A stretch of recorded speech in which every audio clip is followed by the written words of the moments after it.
तर मंडळी, आपल्या गणपतीपुळ्याजवळ असलेलं प्राचीन कोकण ह्याच्याविषयी तुम्हा सर्वांना काही माहीत आहे का? तर तेच आज आपण ह्या व्हिडिओमध्ये जाणून घेणार आहोत. तर छत्रपती शिवाजी महाराजांचं दर्शन घेऊन आजचा जो आपला प्राचीन कोकण व्हिडिओ आहे ना, त्याला सुरुवात करूया. नमस्कार, मी सिद्धी प्राचीन कोकण मध्ये आपले स्वागत करते. Konkan tourism development and research centre ही आमची संस्था आहे आणि या ठिकाणी आम्ही पर्यटनातून रोजगार निर्मिती हा विषय घेऊन येथे काम करत आहोत. आपली संस्कृती ही निसर्गातून फुललेली आहे. पूर्वजांनी विविध वनस्पती आणि प्राणी यांना देवत्व बहाल करून त्यांच्याविषयी कृतज्ञता व्यक्त केली. पूर्वी प्रत्येक गावात राखीव जंगल असे, त्याला देवराई असे म्हणत. त्यातील वनस्पती किंवा प्राणी यांची हत्या केल्यास ते पाप समजले जाईल. विविध धार्मिक ग्रंथांचा अभ्यास करून आम्ही इथे एक नक्षत्र बाग तयार केली. प्रत्येकाच्या जन्म नक्षत्रानुसार एक वृक्ष हा आराध्य वृक्ष म्हणून मानला जातो आणि त्याची पूजा अर्चा केल्यास त्या व्यक्तीला धन, सौख्य आणि आरोग्य प्राप्त होते. प्रत्येकाच्या जन्म नक्षत्रानुसार बाहेर आम्ही बोर्ड लावलाय. एक्झिट करताना तो बोर्ड तुम्ही बघू शकता. पिंपळ पार आहे. आपण कोकणी माणसं वड पिंपळ यांना पवित्र मानतो, तसेच त्यांना दीर्घायुष्याची प्रतीक मानलेली. याला पिंपळपार या कारणाने म्हणतात कारण त्याच्या भोवती जो दगडी कट्टा बांधला जातो त्याला कोकणी भाषेमध्ये पार असे म्हणतात. हा शिलालेख आहे. या शिलालेखावरती लिहिलेली कविता कवी माधव यांनी 100 वर्षापूर्वी लिहिली. चिपळूण येथे झालेल्या पहिल्या कोकण मराठी साहित्य संमेलनामध्ये या कवितेला कोकणाची प्रातिनिधिक कविता म्हणून स्वीकारण्यात आली. या कवितेमध्ये कवीने कोकणच्या निसर्ग सौंदर्याचे सुंदर वर्णन केले. हिरवे तळ कोकण. सह्याद्रीच्या तळी शोभते हिरवे तळ कोकण, राष्ट्रदेवीचे निसर्ग निर्मित केवळ नंदनवन. कवितेमध्ये नंदनवन हा शब्द आला आहे. नंदनवन या शब्दाचा अर्थ आहे स्वर्गातील इंद्राची बाग. ती जितकी सुंदर आहे तितकेच आपले कोकणही सुंदर आहे.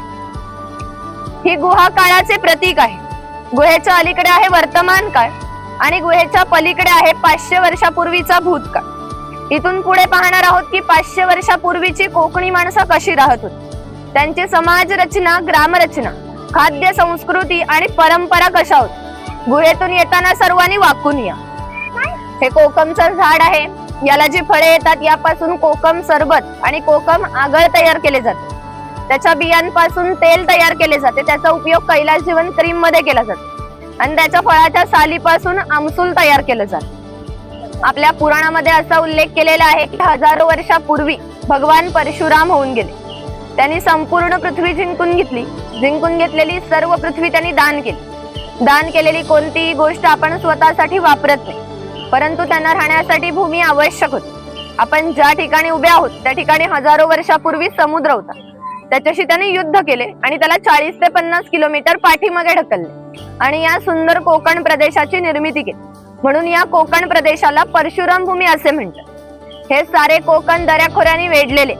सूर्याची किरणे जमिनीपर्यंत पोहोचू शकत नाहीत इतकी दाट अरण्ये, वाघ, अस्वल, गवेरेडे यासारखी जंगली श्वापदे, 200 ते 250 प्रकारच्या औषधी वनस्पती, शेकडो प्रकारचे मासे, दुर्मिळ कासवे, सुसर, मगर यासारखे प्राणी येथे पाहायला मिळतात. तसेच कोकणामध्ये लाल रंगाचा जांभा नावाचा दगड मिळतो. जांभ्या दगडाचा हा जो पक्का रोड बांधलाय याला पाखाडी म्हणतात. ही पाखाडी 400 वर्षापूर्वी बांधलेली. तेव्हा ती गणपतीच्या देवळापर्यंत होती. काळाच्या ओघात नष्ट झाली. आज ती आपल्या प्राचीन कोकणमध्ये शिल्लक राहिलेली पाहायला मिळते. पूर्वी सामान्यपणे अशा पाखाड्या या ग्रामदेवतेकडे जाण्यासाठी बांधल्या जात असत. आज आपण सुद्धा या पाखाडीने प्राचीन कोकण मधील ग्रामदेवतेकडे जाणार आहोत. ते वनवासी आहे. कोकणातील दुर्गम पर्वतांमध्ये वनवासी लोक राहत असत. त्यामध्ये भिल्ल आणि कातकरी या 2 जातींचा समावेश आलेला होता. त्यातील कातकरी समाज दाखवला आहे. फळे जंतुनाशक आहेत म्हणून त्यांचा उपयोग शेतकरी धान्य साठवण्यासाठी करतात.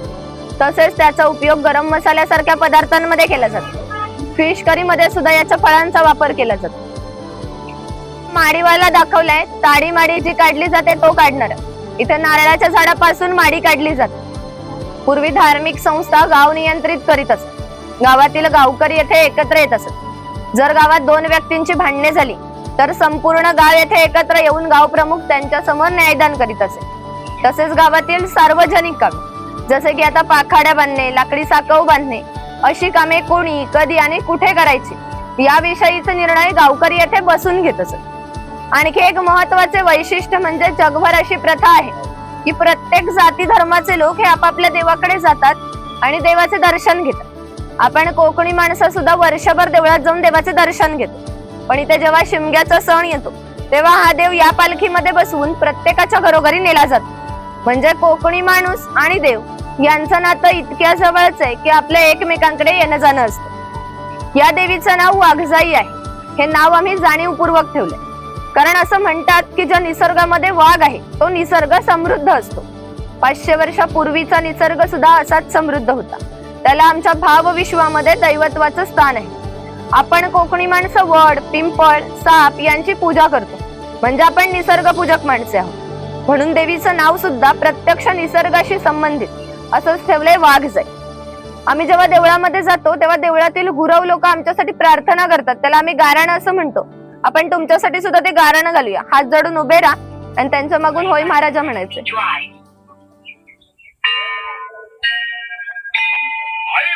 महाकाली महासरस्वती प्रमुख पंचायत रामदेव महाराजा आज वया प्राचीन कोकण बघायला लांब लांब पर्यटक आलेले आहेत। तर आपली सगळी पोरा टोरा बाया माणसं म्हातारे कोतारे सगळे तुझ्या पायाशी दर्शन घ्यायला आलेले आहेत। तर कोणाची ढोकरा कोपरा दुखत असतील, कोणाला डायबिटीस झालेला असेल, कोणाची बायपास झालेला असेल, तर आता मी काय तुला सगळं सांगित राहायचं नाही आहे, पण जी काय त्यांच्या मागं इडा पिडा असेल, वाकडा तिकडा असेल तर सगळं दूर कर रे महाराजा। कोणी क्रांती केला नसेल, कोणी उदांती केला नसेल, कोणी देव घातला नसेल महाराजा, त्यांची कोणला पोरगी भेटत नसेल, कोणला पोरगा भेटत नसेल, कोण लग्नाचा अडकलेला असतील आणि ज्यांची लग्न झालेली आहेत त्यांना चांगली पोरा टोरा होऊ दे आणि त्या पोरा टोरांचं लय डिग्री पर्यंत शिक्षण होऊ दे महाराजा। अया शिक्षण नोकरी भेटू दे आणि जर का साहेबांनी घेतली त्याने दादा त्याला नाही तर त्या साहेबाचं काय करायचं तर तुला ठाव आहे रे महाराजा। आज महाराजा ह लोक इथे जुनं कोकण मध्ये आलेले आहेत। कसं प्रत्येकाचं आपापलं गाव असेल, गावात दरगाह असेल, जमीन जुमला झाडामाडा असतील, गावाकडे म्हातारी पतारी माणसं असतील, ती सगळी ह्यांचीकडे वाटेला डोला लांब असलेली असतील। या सगळ्यांना भेटायला जायची यांना बुद्धी दे रे महाराजा। या सगळ्यांच्या वरती नारळ देऊन तुला गावाला घालतावाय का नारळ नेवता सोन्याचा कोला मानून ही जी काय माणसं स्वतःच्या गाडीने आलेली असतील, कोण रेल्वेने आलेला असेल, कोण एसटीने आलेला असेल, त्या सगळ्यांना आपापल्या घरात सुखरूप पोचव रे महाराजा। सगळ्यांच्या कामाधंद्यात पुरा डोरात बरकत दे आणि पुढच्या वर्षी पण होयापर्यंत तुझ्या चरणी येतील तशी त्यांच्या पायात ताकद दे, बुद्धी दे आणि त्यांची रखवाली कर रे महाराजा। अरे हुरा रे हुरा आणि आमच्या वाघजाई मातेचा सोन्याचा तुरा रे। ताशांचा खालील भाग हा मातीपासून बनवलेला। ताशे 110 वर्षापूर्वीचे जुने आहेत। वाजवणारे कसबी असतील तर यांचा आवाज 1 ते 2 किलोमीटर पर्यंत जात असतो। पूर्वी याचा वापर धार्मिक कार्यात तसेच संदेश वहनासाठी केला जात असे। तसेच तुंतुना, सनई, चौगडा इत्यादी वाद्य देखील आहे की हा देव त्यांच्यावरती नियंत्रण ठेवतो। म्हणून शिमग्याच्या वेळेला याला गाराणे घातले जाते, तसेच पशुबळी सुद्धा दिले जातात। आणि हे वीरगळ आहे, वीरगती प्राप्त लोकांचे प्रतीक चिन्ह मानलं जातं। जे पोतराज लोक असतात ना, स्वतःला चापकाने मारून घेतात। ते लोक खेळ करण्यासाठी गावामध्ये येत असत, ते इथे दाखवले आहेत। कोळी समाजाचे लोक समुद्राच्या इतके जवळ राहतात की समुद्राच्या भरतीचे पाणी यांच्या घराला लागून जाते। एवढी छोटी होडी घेऊन हे लोक 8 ते 10 तास खोलवर समुद्रामध्ये मासेमारी करतात। कधी कधी समुद्राच्या उसळणाऱ्या लाटा या त्यांच्या होडीपेक्षाही मोठ्या असतात, तरीही हे लोक कुशलतेने होडी वल्लवतात आणि पहाटेच्या वेळी परत येतात। कोकणामध्ये 12 बलुतेदार पद्धती अस्तित्वात होती, म्हणजेच नाभिक, सुतार, चर्मकार, कासार हे लोकांच्या घरोघरी जाऊन सेवा पुरवत असत। त्या बदल्यात त्यांना पैसे नव्हे तर केवळ धान्य मिळत असत। म्हणजे एका नाभिकाला एका कुटुंबातील पुरुषाचे घरी जाऊन केस आणि दाढी करण्याचे वर्षभरासाठी 4 पायली म्हणजे आताचे 8 किलो धान्य मिळत असत। आणि एवढ्या अल्प मोबदल्यामध्ये हे लोक समाजाची सेवा करत असत। आमच्या नाभिकाविषयी आणखी थोडं मजेशीर वर्णन आमच्या लोकसाहित्यामध्ये आढळतं। असं म्हणतात की गावातील प्रत्येक गोष्ट ही नाभिकाला माहीत असते आणि नाभिकाला माहीत असलेली गोष्ट ही गावभर होते। आता तुम्ही आलात ही गोष्ट ज्या अर्थी आमच्या नाभिकाला समजली त्या अर्थी ती आमच्या संपूर्ण गावाला समजली. आमचं सगळं गाव तुमच्या स्वागतासाठी उत्सुक आहे. प्रथेप्रमाणे आपण आधी खोतांच्या घरी जाऊ आणि मग गावामध्ये फेरफटत आहेत. राजाच्या गावातील थेट प्रतिनिधी म्हणजे खोत. धार्मिक आणि राजकीय बाबतीत पहिला मान हा खोतांचा असतो. खोत हे गावचे प्रमुख असत. गावात न्यायदान करणे, महसूल गोळा करणे, कायदा आणि सुव्यवस्था सांभाळणे ही कामे खोतांची असत. खोत लोक हे जमीनदार असत. सर्वसामान्यपणे सुखवस्तू असत. त्यांच्या बसण्याच्या लग्बीवरूनच ते किती ऐशोआरामी जीवन जगायचे याची तुम्हाला कल्पना येईल.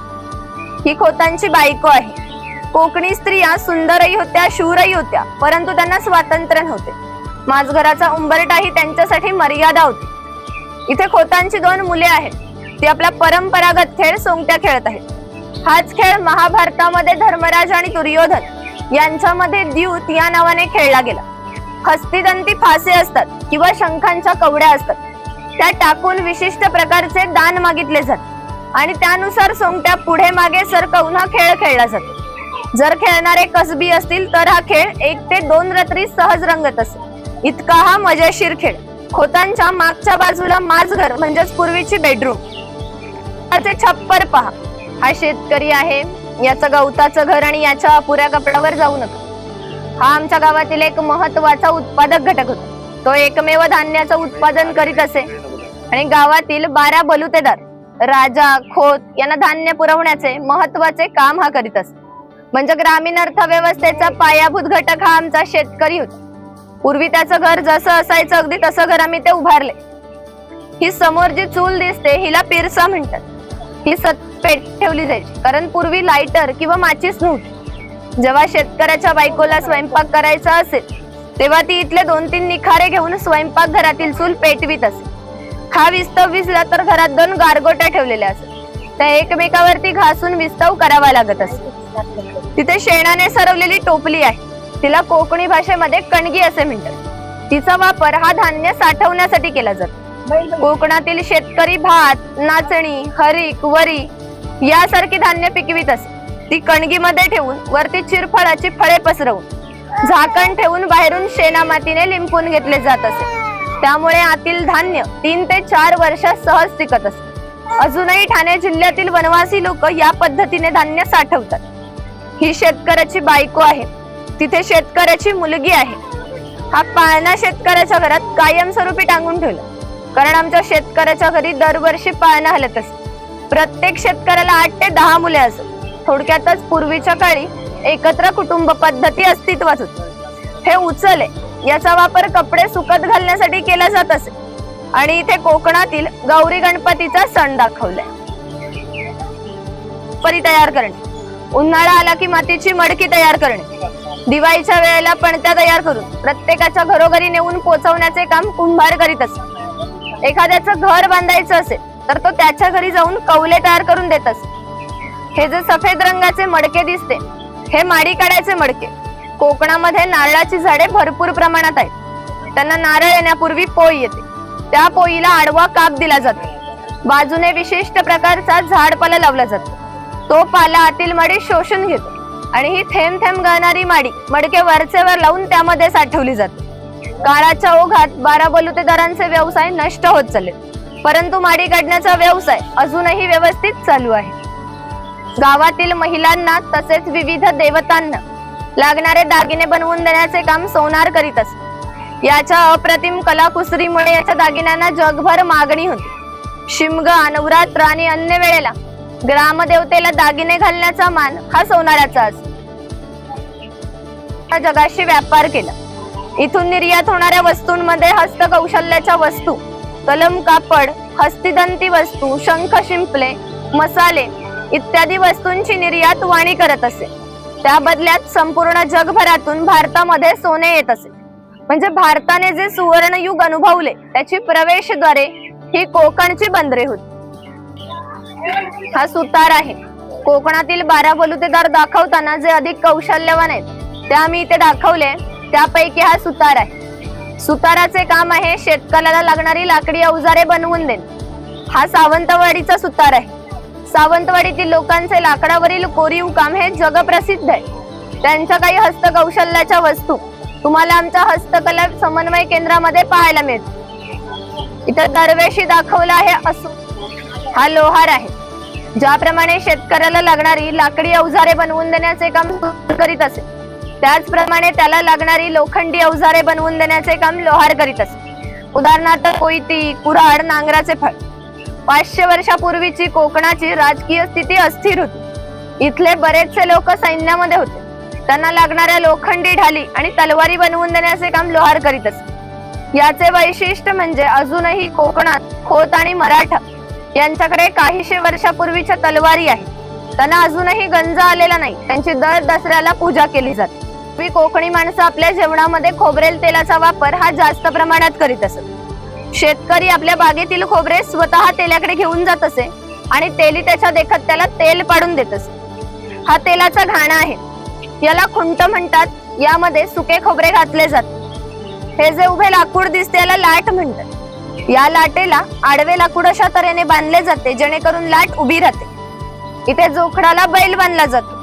आडव्या लाकडावर दगड ठेवून तेली स्वतः यावर बसतो आणि हे सर्व वजन घेऊन बैल गोल फिरवला जातो। त्यामुळे आतील खोबरे रगडून त्याचे तेल निघते। हे तेल भरून काढायचे असेल तर सर्वप्रथम जोखडाचा बैल सोडायचा। जोखड बाजूला केले जाते। आडवे लाकूड बाजूला करून लाट बाजूला केली जाते आणि आतील तेल हाताने भरून काढले जाते। पुन्हा नवीन तेल पाडायचे असेल तर सर्व क्रमवार जोडून नवीन तेल पाडले जाते। म्हणजे पूर्वी तेलाला पसा ते 1.5 पसा तेल काढण्यासाठी 1 ते 1.5 तास मेहनत घ्यावी लागत असे। हा बुरुड आहे। पूर्वी प्रत्येक व्यवसाय हा जातीनिहाय होता। व्यवसाय निवडीचं स्वातंत्र्य नव्हते, म्हणजे प्रत्येकाला आपापल्या जातीचा व्यवसाय करावा लागत असे। बांबूच्या वस्तू बनवून देण्याचे काम बुरुड करीत असे। हे सूप आहे। तिथे फुलांची परडी आहे आणि रोवळी आहे। रोवळीचा वापर हा धान्य धुण्यासाठी तसेच आजही धार्मिक कार्यात केला जातो। जेव्हा आमच्याकडे शुभ कार्य असते तेव्हा घरातील कुमारिका किंवा सौभाग्यवती स्त्रिया रोवळीमध्ये दिवा ठेवून हातात घेऊन उभ्या असतात। शुभ कार्य पार पडण्यापूर्वी दिवा विझला तर ते कार्य अशुभ मानले जाते। अजूनही आमच्या चाकरमान्यांचे जर मुंबईला लग्न असेल तर रोवळी गावावरून मुंबईला पाठवली जाते, कारण मुंबईमध्ये सर्व वस्तू मिळतात, रोवळी मिळत नाही। प्रत्येक समाजाची स्वतंत्र अशी खाद्य संस्कृती असते। कोणत्याही 2 समाजाची खाद्य संस्कृती समान नसते। म्हणजे आपल्या कोकणी माणसांची ही चविष्ट अशी खाद्य संस्कृती। आम्ही कोकणी माणसं आपल्या जेवणामध्ये भात आणि मासे मोठ्या प्रमाणात खातो। कोकणात येऊन माशाची आमटी, उकडीचे मोदक आणि भाजणीचे वडे न खाणे म्हणजे कोकण न अनुभवल्यासारखे। पूर्वी घरामध्ये दगड मातीच्या वस्तू असत। इथे ही जातनी आहे आणि हे जे जातनी सारखे दिसते याला घिरट म्हणतात। जातनीमध्ये धान्य दळून निघते तर घिरटामध्ये भात घातले जाते। तेव्हा अख्खा तांदूळ बाहेर निघतो आणि कोंडा बाजूला होतो। हे शेवया काढायचे लोखंडी यंत्र आहे। हे शेवया काढायचे लाकडी यंत्र आहे। इथे शेवयाचा लाकडी पाट आहे। इथे ही चहाची किटली आहे, त्याच्या बाजूला टिफिन बॉक्स आहे। वरती पाण्याचा तांब्या, खाली 3 डबे आहेत। बाजूला 2 चमचे आहेत। टिफिन बॉक्स दोन्ही बाजूने लॉक केलेला आहे। हे मोदक पात्र आहे, म्हणजेच पूर्वीचा कोकणी कुकर। यामध्ये खाली पाणी घातले जाते। चाळणीवरती केळीचे पान ठेवून यावर मोदक ठेवले जातात आणि झाकण ठेवून मोदक पात्र चुलीवर ठेवले जाते। त्यामुळे आतील मोदक हे शिजून निघतात। हे पुरण यंत्र आहे। यामध्ये शिजवलेली डाळ घातली जाते आणि हे रॉड दोन्ही बाजूने उलट सुलट फिरवले जातात।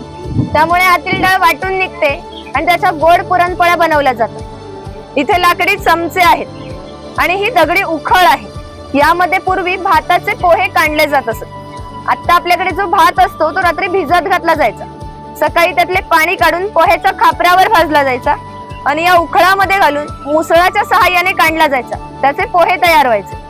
यावरून तुमच्या लक्षात येईल की पूर्वीचे जीवन हे किती कष्टमय होते आणि हजारो वर्षे ते या पद्धतीने जगले गेले। त्याप्रमाणे कासार मुलीच्या घरी आले। हे या मुलीचे घर आहे। पूर्वी कोकणातील मुलींची लग्ने ही वयाच्या 8व्या ते 10व्या वर्षी होत असत। तोपर्यंत कासार मुलीला बांगड्या भरण्याचा कोणताही मोबदला घेत नसे। ज्यावेळी मुलीचं लग्न होईल त्यावेळी मुलीचे वडील कासाराला एक छोटासा सोन्याचा दागिना देत असत। त्यामुळे गावात पाणी मोठ्या प्रमाणात उपलब्ध असे। ज्या ठिकाणी गावात उंचावरती 12माही पाणी वाहत असे तिथे धरण बांधून प्रत्येकाच्या घरोघरी पाणी पाडत असे। तांबड्याच्या वस्तू बनवून देण्याचे काम चर्मकार करीत असे। याच्या जोडीला मी आणखी एक प्रसंग सांगते जो 500 वर्षापूर्वी घडला। इथून 80 किलोमीटर अंतरावर मार्लेश्वर नावाचे देवस्थान आहे। एका पर्वतामध्ये एक गुहा आहे, गुहेमध्ये शंकराची पिंडी आहे। आणखी एक वैशिष्ट्य म्हणजे गुहेमध्ये जिवंत साप आहे। पूर्वी मार्लेश्वर देव एका गावामध्ये राहत होते। तेथील लोक वाईट मार्गाने वागू लागले, त्यामुळे शंकरांचे पावित्र्य हे कमी होऊ लागले। शंकरांना ते मान्य होणे शक्य नव्हते, म्हणून त्यांनी गाव सोडून जाण्याचा निर्णय घेतला। मकर संक्रांतीच्या आदल्या रात्री ते गावाबाहेर पडले। गावाबाहेर चर्मकाराचे घर होते।